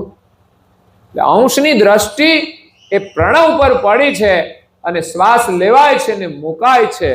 એ એક કળ છે, એક શ્વાસ. 24 કલાકમાં 21,600 શ્વાસ જો યોગ્ય રીતે ચાલે તો એ વપરાય છે. આપણા આયુષ્યની ગણતરી વર્ષો ઉપર નથી પણ શ્વાસ ઉપર છે, કે આપણે કેટલા શ્વાસ જીવવાના છીએ. જો જલ્દી વાપરી નાખીએ ને તો વહેલું જવાય, અને જો ઓછા વાપરીએ ને, સમાધિ લગાવીને બેસીએ ને, ધ્યાન કરીએ ને તો જાજુ આપણે રહી શકીએ છીએ. તપસ્વી રઘુરામ મહારાજ કેટલા વર્ષ રહ્યા? 131 વર્ષ રહ્યા. એને વધારે રહેવું તો રહી શકાય, પણ એને પોતાનું કામ થઈ ગયું હતું, અને જગત પક્ષનું કામ હતું એ પણ કે પાછળ બીજા પાછા હોય ને કરવા વાળા, એમ આપણે પછી છે ને જવાબદારી પાછળ વાળાને થોડી આપી દેવાની. બધો વહીવટ લઈ નહીં ફરવાનું, કઈ સાથે લઈ જવાના નથી. એટલે આ જગતની અંદર આપણું જેટલું કર્તવ્ય હોય ને એટલું આપણે કરી લેવાનું, પછી પાછળ વાળાનું કામ એ કરશે બધું. પછી આપણે નહીં માથે લઈને ફરવાનું, લાવ હું જ કરી દઉં બધું ઘરમાં વહીવટ, તો ઉપાધિ થશે. આપણે કરવા જઈશું ને સમય પૂરો થયા પછી કરીએ ને તો ઉપાધિ થઈ જાય. એટલે મહાપુરુષો પણ એનો સમય થયો છે ને એટલે પોતાની લીલા સંકેલી લીધી છે, પણ એ સ્વેચ્છાએ ગયા છે. જ્યારે આપણે નથી જવું તોય જવું પડતું હોય છે, ઉંમર થઈ જાય તોય જવાની ઈચ્છા નથી હોતી, આ બધી માયા છોડીને. અને ઘણા લોકો માગતા હોય છે, હે ભગવાન અમને લઈ લ્યો. પણ આ તકલીફ શું છે તમને? આવો ઉત્તમ માનવદેહ મળ્યો છે, ભગવાનના જેટલા નામ લેવા એટલા લ્યો ને. આ તો દુઃખ આવ્યું એટલે હવે કે લઈ લ્યો. સારું હતું ત્યાં સુધી કે અમારે રહેવું છે, પગ હાલતા નથી, ઢીચણ દુખે ને હવે કે લઈ લ્યો. કા રહ્યો ને પણ શું વાંધો છે? ઢીચણ નહીં ચલાવવાના, બીજું શું બેહવાનું શાંતિથી. ભગવાનનું નામ તો લેવાય કે નહીં? આંખો ન ચાલે તોય ભગવાનનું નામ તો લેવાય. તકલીફ તો પડે થોડી, પણ તકલીફ થોડી સહન પણ કરવી જોઈએ. ત્યારે તો ભગવાન યાદ આવે. નહીં તો આંખો દેખાય ત્યાં સુધી તો ક્યાં ભગવાન યાદ આવે એમ છે. ટીવી જોયા કરે, મોબાઈલ જોયા કરે ને ઉપાસનાનો તો કઈ ટાઈમ મળતો નથી. પછી આંખો જાય ત્યારે કે હવે લઈ લ્યો. ભગવાન કે બેહો શાંતિથી, થોડો અનુભવ કરો. દ્રષ્ટિ આપનાર ભગવાન છે, શ્વાસ આપનાર ભગવાન છે, બધું એમણે જ આપ્યું. તો એવો અહેસાસ થવો જોઈએ. અને બધું સુખ છૂટે ને ત્યારે જ આપણું મન ભગવાનમાં લાગે. એમ બધું સુખ હોય ને ત્યારે પણ આ બધો સુખનો મોહ છોડીને આપણે ભગવાનમાં મન લગાવવાનું છે. થોડો સમય તો લગાવવો જોઈએ. અને સુકૃત હશે ને તો જ પરિવારમાં સુખી રહીશું. સંસ્કાર હશે તો સુખી રહીશું. એટલે સંસ્કારનું કાર્ય પણ કરવું જોઈએ. માત્ર પરિવારને સંપત્તિને આપીને જવાથી છોકરાઓ સુખી નહીં થાય એટલું યાદ રાખજો. એને સંસ્કાર આપ્યા હશે ને તો એ સંપત્તિ પણ કમાશે અને એનો સદુપયોગ પણ કરી શકશે. એટલે સંપત્તિ અને સંસ્કાર બંનેના માટે પ્રયાસ કરજો. શિક્ષણ અને સંસ્કાર બંનેના માટે પ્રયાસ કરજો. શિક્ષણ હશે તો સંપત્તિ આવશે અને શિક્ષણથી સંસ્કાર પણ મળે છે. તો આપણા ઘરની અંદર એવી પરંપરાઓ બને કે આપણા જે સંસ્કાર છે, આપણી સંસ્કૃતિ છે, એ આપણા બાળકોને પ્રાપ્ત થાય, બાળકો એનો સ્વીકાર કરે. આજે તો ઘણા બધા લોકોને મેં તિલક કરી આપ્યું, પણ પછી તમે થોડા કરવાના છો, પછી તો કોરું જ રહેવાનું. ખેતરમાં કંઈ વાવવું જોઈએ, આ સંસ્કાર છે. પછી ગુરુ મંત્ર મળ્યો હોય તો મંત્રનો જપ નિયમથી કરવાનો. કામ તો હોય જ, મંત્ર જપ કરવો એ પણ આપણા જીવનનું કામ જ છે અને એ મહત્વનું કામ છે. બધા છોડીને કરવા જેવું કામ છે. પણ આપણે શું કરીએ, જે કરવા જેવા કામ હોય ને એક બાજુ ધકેલી ન કરવાના કામો આપણે કરવા માંડીએ છીએ. કદાચ બીજા કામો રહી જશે ને, ચિંતા ના કરતા, એમના આશીર્વાદથી બધું જ કામ પૂર્ણ થઈ જશે. પણ જો ભજન કરવાનું રહી ગયું ને તો પછી ભગવાન ફરી માનવનો દેહ આપશે. તમારે જે કામ કરવાના છે ને, જેની પાછળ તમે દોડતા હતા ને, એવા શરીરો તમને આપી દેશે. એટલે સાવધાન થઈ, આ માનવ દેહ મળ્યો છે, જેટલા શ્વાસ બાકી હોય એનો આપણે વધુમાં વધુ સદુપયોગ કરવાનો છે. અને વિશેષ પરમ ગુરુના ધર્મ ગ્રંથો છે ને, એનું અધ્યયન અવશ્ય કરજો. રોજ એક પેજ પણ વાંચજો. એ અમૂલ્ય વાણી છે. એના આધારે જ અમે તો કંઈ ચર્ચા કરીએ છીએ. બાકી તો છે ને આમાં કંઈ મળે એવું છે નહીં. પરમ ગુરુમાં શ્રદ્ધા રાખી એમના જે વચનામૃત છે એનું અધ્યયન આપણે વાંચતા ન આવડે ને તો કોઈ વાંચે ને એ સાંભળીને આપણે એને શ્રવણ કરીએ. આ અમૂલ્ય ખજાનો છે. કદાચ આપણી પાસે રહેલી મિલકત બધી આપી દઈએ ને તો એની સરખામણી થઈ શકે તેમ નથી. એવું અમૂલ્ય જ્ઞાન પરમ ગુરુએ આપ્યું છે ને એ જ આપણું ધન છે. જ્ઞાન હશે, સમજ હશે તો જ સુખી થવાના. બાકી ધન કરોડો હશે ને તો માણસ લડીને મરી જવાના. આજે દુનિયામાં બધી લડાઈઓ છે ને એ મિલકતની જ છે. સરહદો ઉપર લડાઈઓ શાની છે? બસ જમીન અમારે દેશ વધારી દેવો છે. અરે દેશનું જ્ઞાન વધારો ને, દેશ વધારવાથી કઈ દેશ સુખી નહીં થઈ જાય. પણ દેશની અંદર જેટલું શિક્ષણ વધશે, જેટલું સંસ્કાર વધશે, સમૃદ્ધિ વધશે, એટલા એ સુખી થવાની પ્રજા. જે કોઈ મોટો દેશ છે એટલે સુખી છે એવું નથી, ત્યાંય લોકો દુઃખી છે. પણ જે દેશની અંદર સંસ્કૃતિ છે એ દેશ સુખી થવાનો છે. આજના દેશના વડાપ્રધાન એ શાસન તો ચલાવે છે પણ એ સંસ્કૃતિને પણ એટલું જ મહત્વ આપે છે કે આપણી દેશની સંસ્કૃતિ પણ જીવંત રહે. નહીં તો બીજા દેશની હરીફાઈમાં આપણે જો પૈસા કમાવા આગળ જઈશું ને તો પૈસા તો મળશે કે નહીં ખબર નહીં, પણ આપણે આપણી સંસ્કૃતિ ગુમાવી દઈશું તો આપણે સુખી થવાના નથી. અને આજ આપણો દેશ આખા વિશ્વ સામે જો હરીફાઈની અંદર ઊભો હોય ને તો આ સંસ્કૃતિથી ઊભો છે. બાકી આપણી કોઈ હેસિયત નથી કે બીજા દેશની સમકક્ષ આપણે બેસી શકીએ. આજના પ્રધાનમંત્રી આપણને વિશ્વના તમામ દેશોની સમકક્ષ અને એનાથી પણ ઉપર ઉઠાવવાનો પ્રયાસ કરી રહ્યા છે. તો આપણે બધાએ પણ ગૌરવ લઈ અને એની સાથે આપણે ચાલવાનું છે. જે કંઈ સંકેત આવે ને દેશ માટેના, આપણે તો બધા છે ને સરકારની યોજના હોય ને એના લાભ લેવા વાળા જ છીએ. પણ આપણું કર્તવ્ય હોય ને એમાં તો આપણે પાછી એ બધું કરે. આપણી પણ ફરજ બનશે. નહીં તો એકલા એક પ્રધાનમંત્રી બધું કરી શકવા નથી. એ તો એનું કામ કરી એનું સુકૃત કરીને જતા રહેશે. પછી તો પાછળની જે પરિસ્થિતિ આવશે ને આપણા કર્મે આવવાની. એટલે આપણે સુખી થવું હોય ને તો આપણે બધા સાથે મળીને જો સહયોગ આપીશું તો ખરેખર આપણે ઈચ્છીએ છીએ ને કે આપણી ભાવિ પેઢી સુખી થાય, તો એના માટે જ આ કામ કરવાનું છે. તો આજે સદગત આત્મા જયંતિભાઈ ને કૈવલધામવાસી જયંતિભાઈની પાવન સ્મૃતિમાં તેમના સુપુત્ર સંજયભાઈ સપરિવારની હાર્દિક ભાવનાથી સદગત આત્માને શ્રદ્ધાંજલિ માટે આજના દિવ્ય સત્સંગ પારાયણનું આયોજન કરી સાચા અર્થમાં એમણે શ્રદ્ધાંજલિ આપી છે. માતા પિતાનું એક ઋણ હોય છે, એમાંથી છૂટવા માટે આ વિધિ હોય છે. અને આવું ઉત્તમ કાર્ય થાય ને ત્યારે એના ઋણમાંથી આપણે છૂટીએ છીએ. અને વિશેષ આવું કાર્ય કરવાથી માતા પિતા પ્રસન્ન થાય છે, એમના આશીર્વાદ મળે છે. અને વિશેષ સત્સંગ પારાયણ કરવાથી પરમ ગુરુના આશીર્વાદથી આપણું જીવન સફળ થાય છે, આપણો પરિવાર પણ સુખી થાય છે. અને આજે સદગત આત્માની પાછળ જે શુભ કાર્ય કર્યું છે, જેના દ્વારા પરિવારને તો આશીર્વાદ મળ્યા છે, પણ અહીંયા સગા સંબંધી જે કોઈ આવ્યા છે એ બધાને આશીર્વાદ પ્રાપ્ત થયા છે. બાકી તો વ્યવહારે આપણે આવવાનું હોય, જવાનું હોય, પણ અહીંનો આ વ્યવહાર એક વિશેષ આપણને બધાને લાભ આપી જાય છે. તો જે કંઈ શ્રવણ કર્યું છે એ કોઈ સામાન્ય નથી, જીવનનું બહુ મોટું સુકૃત છે. આપણા જીવનને એ સફળતાની ઊંચાઈ ઉપર લઈ જશે, એમાં કોઈ શંકા નથી. આપણું કલ્યાણ કરશે.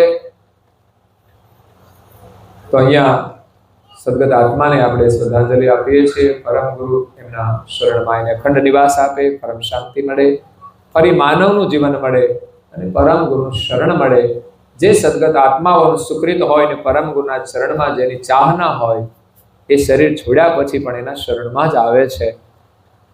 ચાહના જો સંસારની હશે તો 84માં ભટકવાનું છે, પણ એના પાછળ આવું સુકૃત કાર્ય કર્યું છે, એવું પુણ્ય કાર્ય છે કે સદગત આત્માને પુનઃ પરમ ગુરુનું શરણ મળે અને પરિવાર પણ પરમ ગુરુની ભક્તિ કરી એના જીવનને સફળ કરે. તો ખાસ આજે જે કંઈ આમાંથી થઈ શકે એવું હોય, પરિવારજનો ખાસ પ્રયાસ કરજો. ખાસ કહું તો તિલક થાય એવું છે, મેં આજે કર્યું છે, કરતા રહેજો, આશીર્વાદ છે.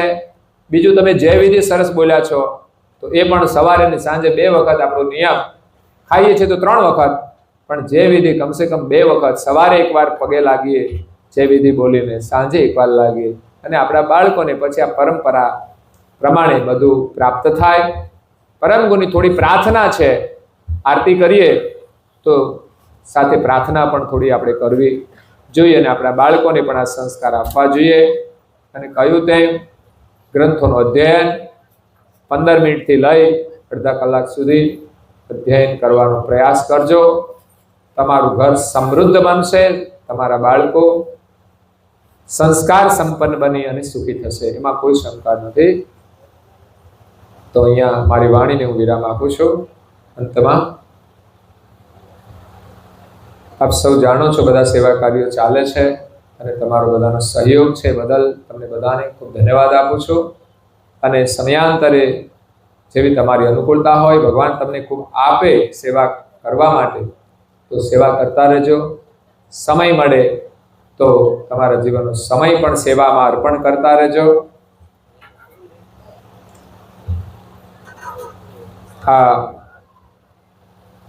ભાદરવા મહિનાની અંદર આપણે બધા સદગત આત્માઓની પાછળ પૂર્ણિમાએ બાળકોને ભોજન કરાવીને સદગત આત્માઓને શ્રદ્ધાંજલિ આપી છે, એમનું શ્રાદ્ધ અર્પણ કર્યું છે. અને બાળકોને જમાડવાનું કાર્ય અમે બટુક ભોજનના રૂપમાં ચાલુ જ રાખીએ છીએ કે જેથી તમારે જે કંઈ મનોકામના હોય એ પૂર્ણ થાય. બીજું એક મંદિર નિર્માણનું કાર્ય ચાલે છે, પરમ ગુરુનું કાર્ય છે, પરમ ગુરુનું આપેલું છે અને એના કાર્યની અંદર આપણું કંઈ પણ યથાશક્તિ યોગદાન થાય તો આપણને પણ સુકૃત મળશે અને આપણા બાળકોને પણ સારા સંસ્કાર મળશે અને આપણા ધનનો સદુપયોગ થશે. તો ભવ્ય મંદિર પૂર્વાશ્રમની અંદર અમરેલી જિલ્લાના તાલુકાના સોનારિયા ગામે લગભગ 3 કરોડના ખર્ચે બને છે. 2.1 કરોડનું કામ અમે કર્યું છે અને 2 કરોડનું કામ હજુ અમે કરવાના છીએ. 3 વર્ષનો સમય હજુ લાગશે. એટલે જ્યારે પણ ભગવાનની કૃપાથી સહયોગ કરવાની ઈચ્છા થાય કે અનુકૂળતા હોય તો જરૂર સહયોગ કરશો. આગામી પૂર્ણિમા શરદ પૂનમ છે. આપ સૌ લાભ લેવા માટે પણ અવશ્ય પધારજો. કેલેન્ડરો નવા વર્ષના છપાઈ રહ્યા છે, એમાં પણ કોઈને સહયોગ આપવો હોય તો પણ આપી શકે છે. આપણે બધાને ત્યાં પ્રસાદી રૂપે કેલેન્ડર પહોંચાડીએ છીએ, જે દાતા મળી જાય છે. એટલે અને ખાસ બધા કેલેન્ડર ઝડપથી મેળવી લેવા પણ પ્રયાસ કરજો. જે ગામના લોકો હોય, બધા અનુયાયીના જે ઘરો હોય, એની યાદી સાથે જો કોઈ આવશે તો એને આપણે વહેલા તે પહેલા આપીએ છીએ પ્રસાદી રૂપે. તો અવશ્ય એ પ્રસાદીનો પણ તમે બધા લાભ લેજો. એ દાતાઓને પણ ધન્યવાદ છે. 1 લાખ રૂપિયાના કેલેન્ડર આપણે છપાવીએ છીએ અને બધા જ પ્રસાદી રૂપે આપીએ છીએ. તો આપણે લેવા જઈએ તો 20 જ રૂપિયા થાય, બહુ મોટી કિંમત નથી, બધા લઈ શકે. પણ દાતાઓની સેવાની ઉમદા ભાવના છે, એ આપે છે તો તમને એક પ્રસાદ રૂપે મળે, એ પણ એક આશીર્વાદ છે. કાયમને માટે પરમ ગુરુના નૂતન સ્વરૂપના દર્શનનો લાભ મળે. પછી કેલેન્ડર છે ને પછી ગમે ત્યાં લટકાડી નહીં દેવાનું. ને ઘણા લોકો જે ખીલી ખાલી હોય ત્યાં લટકાવે ખૂણામાં, પછી એના ઉપર કાં તો પછી આગળ લટકાવ્યું તો એના ઉપર પાછા વળી કમરના પટ્ટા લટકતા હોય, કંઈ બીજું લટકતું હોય. કેલેન્ડરની ખીલી માત્ર એક કેલેન્ડર લટકે ને એવી જ નાની જ હોવી જોઈએ, જેના ઉપર એક ચાવી પણ આપણે લટકાવીએ નહીં. કોઈ પણ વસ્તુ લટકાવીએ એ તો પછી એનું અપમાન થઈ જાય છે. કોઈ ફોટા ઉપર, સ્વરૂપ ઉપર કોઈ વસ્તુ આપણે લટકાવવી જોઈએ નહીં. કપડાં લટકાવવા જોઈએ નહીં. તો કેલેન્ડર લટક ઉપર પછી આપણો બુશર્ટ લટકતો હોય. તો ખાસ કેલેન્ડર જેમ તમારા ઘરમાં તમારું ટીવી યોગ્ય જગ્યાએ મૂકો છો, એના આગળ કશું જ પડદો નથી હોતો, એમ આપણા ઘરનું કેલેન્ડર એક સારી જગ્યાએ હોવું જોઈએ કે જે ઉત્તમ જગ્યા હોય. આપણા કપડાં ભલે ખૂણામાં લટકે, બીજી વસ્તુઓ ભલે ખૂણામાં લટકે, પણ કેલેન્ડર તો ઘરમાં કોઈ મહેમાન આવે એને દર્શન થાય એટલા માટે યોગ્ય જગ્યાએ એને રાખવું જોઈએ. બને તો બેઠક રૂમમાં જ રાખવું જોઈએ, જેથી બધાને દર્શનનો લાભ થાય. બાકી તો નીચેના પાના સમય જ્યારે જરૂર પડે તિથિવાર જોવા માટે હોય છે. આપણા તહેવારો એના અંદર મૂકેલા હોય છે. ક્યારે બીજ છે, ક્યારે પૂર્ણિમા છે, ક્યારે આપણા આચાર્યોના નિર્વાણ દિવસો છે, ક્યારે સંતોના નિર્વાણ દિવસો છે. અને એ દિવસે આપણે યાદ રાખવું જોઈએ કે આજે આ મહાપુરુષનું નિર્વાણ છે, એનું જીવન કેવું હતું, એના જીવનમાંથી આપણને પ્રેરણા મળે. આપણા બાળકોને પણ એ ઓળખાણ કરાવીએ કે આજે છે ને જો આપણા સંપ્રદાયના આ સંત મહાત્મા છે, આચાર્ય છે, એનો આ દિવસ છે. તો આ બધી પરિચય આપણે આપવા માટે આપણું કેલેન્ડર આપણા માટે મહત્વનું છે. એ સિવાય ભજનાવલીનો તો તમારે બધા સહયોગ આપ્યો છે એટલે વધારે નથી કહેતો. છતાંય હજુ કોઈ નામો હશે તો સ્વીકાર્ય છે. 500 થી માંડીને જેને જે પણ સેવા આપી હોય તે નામો એની અંદર મૂકવામાં આવશે અને ઝડપથી અમે એ ભજનાવલી છપાવીએ છીએ. આ સાથે આપ સૌને પરમ ગુરુના ખૂબ આશીર્વાદ, પરિવાર સાથે તમે બધા સુખી રહો એ જ પરમ ગુરુના શરણમાં પ્રાર્થના. અસ્તુ. સત કેવલ સાહેબ. आद्य सकल स्वराज करुणेश कैवल करता की जय. श्री कृष्ण स्वामी महाराज की जय. परम गुरु श्रीमद करुणा सागर महाराज की जय. पूज्य श्री नारायण दास महाराज की जय. सब संतान की जय. श्री सब देवन की जय. श्री ज्ञान संप्रदाय की जय. श्री गुरु गादी शास्त्रापुरी की जय. श्री कैवल धाम की जय. कथा सत्संग पूर्णावती का सत केवल साहेब.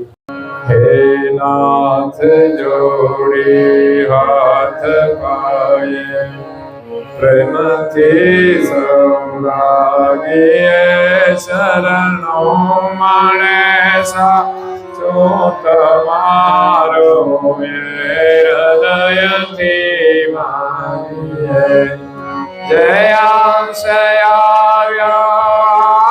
पासे शरण माय पनावज परम गुरु ये आत्मा ने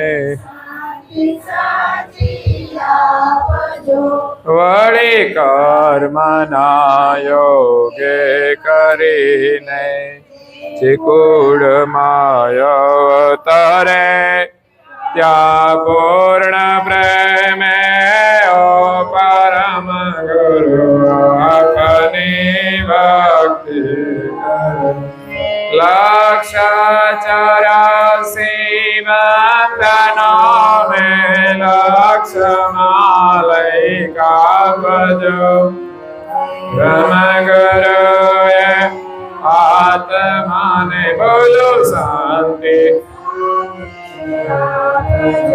સુખ સંપત્તિ સુવિચાર ને સત્કર્મનો દૈવારસો જન્મો જન્મ સત્સંગથી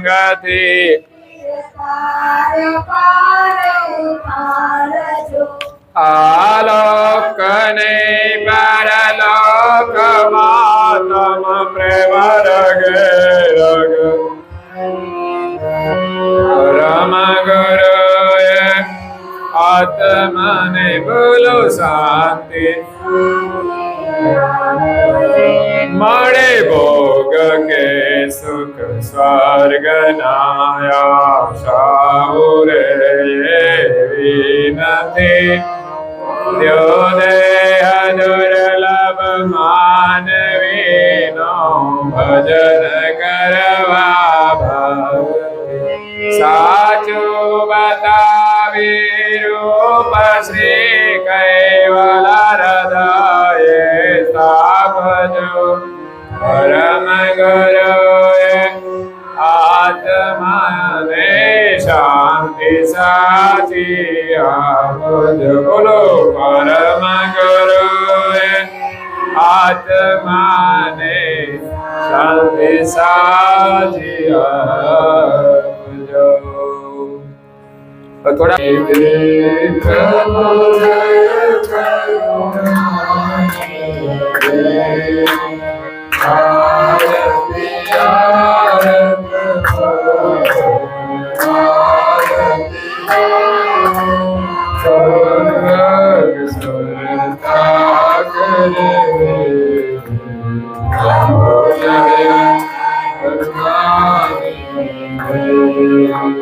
તારણ કરણ ત્રિલોકન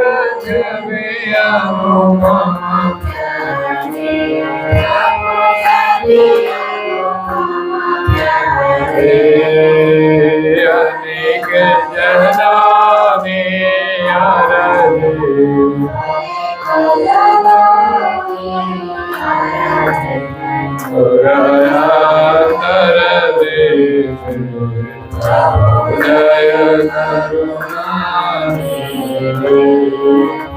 અખંડ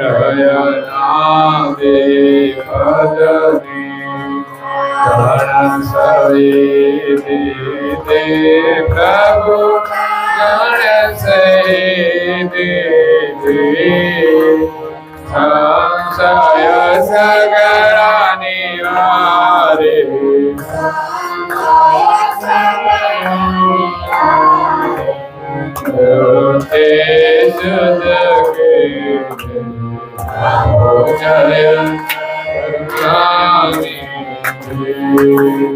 શરણ શરણ નો મહિમા ગરે ગાવી પ્રભુ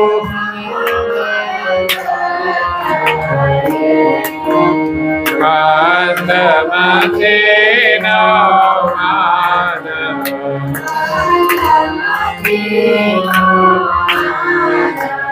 ઓળખે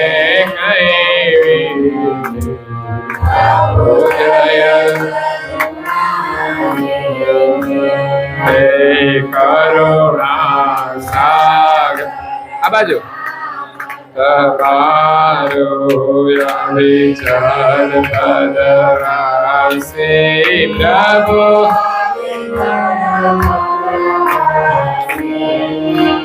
શરણાગત ને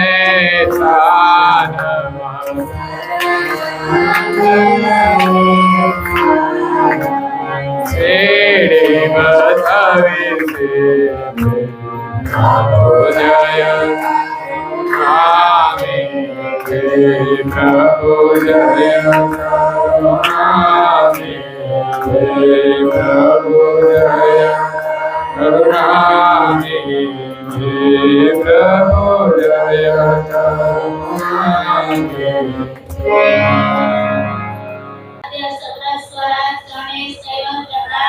જય स्वामी महाराज की जय। पूज्य श्री परम गुरु श्रीमद करुणासागर महाराज की जय। पूज्य श्री नानंदजी महाराज की जय। पूज्य श्री सब पूज्याचार्य महाराज की जय। श्री सब संतन की जय जय। श्री सब देवत की जय जय। श्री ज्ञान संप्रदाय की जय कायम पंथ की जय जय। श्री गगन मणि की जय जय। श्री धोनी की गुण धोनी की जय श्री मुक्त द्वार की श्री ब्रह्मा क्षेत्र की जय श्री सच्चिदानंद शाखा की जय श्री अचल सम्राड़ा की जय। श्री अविगत गादी की जय। श्री बाल तिलक की जय जय। श्री रसोई करावे उनकी जय। श्री उनके माता पिता की जय। श्री उनके बाल गोपाल की जय। श्री उनके गुरु गोविंद की जय। श्री गुरुदादी शारदापुरी की जय। श्री कलिवल धाम की जय श्री दाता भोक्ता की जय श्री बोलनारे गुरु महाराज की जय श्री परम गुरु श्रीमद करुणा सागर महाराज की जय महाराज की जय। भोजन थाल पूर्णावती का सत्य अंश है